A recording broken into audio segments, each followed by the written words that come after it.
ni ibihe bintu bine utagomba kugira isoni mu buzima bwawe, cyangwa se udakwiriye kugira nyine isoni kumva ko utewe ishema nabyo, ukumva nyine ibyo bintu nta soni biguteye kandi wumva ko byari biteye isoni. Don't be shy at 4 things.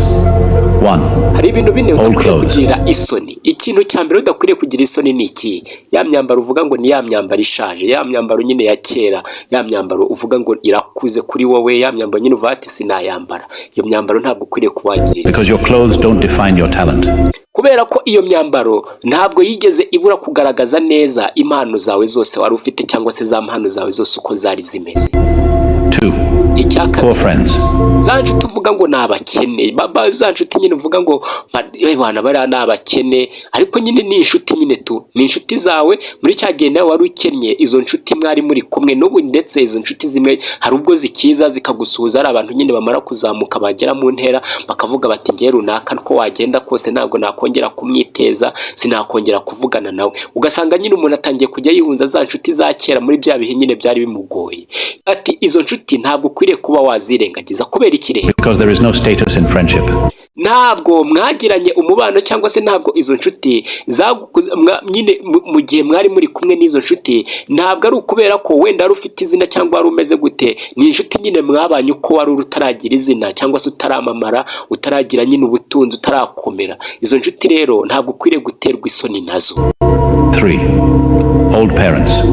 Icya gatatu navuga ngo bababyeyi uvuga nyine ngo barakuze, bageze mu zabukuru, nyine ababyeyi bamaze nyine kugera mu zabukuru, nabo ntukwiriye guterwa isoni nabo. Bababyeyi nyine uvuga ngo ngaho ngo nta hantu namujyana. Urubyiruko bamwe barabizi ngo ngiye mwana ngo mfite ngo muzehe ngo arashaje, ngo mama ngo ni mukecuru. Ibyo bintu ugasanga nuko nyine mubivuga ngo ntabwo najyana nawe wana, ubwo se ngo yatuma ntwika ngo cyangwa yatuma ngira ngo ugasanga nyine ni muri ubwo buryo.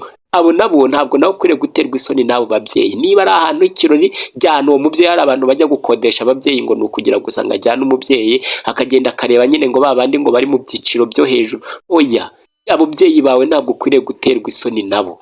Niko bameze kose nubwo bari mu zabukuru, ntabwo ukwiriye guterwa isoni nabo. Kubera iki rero? Because what you are today is because of them.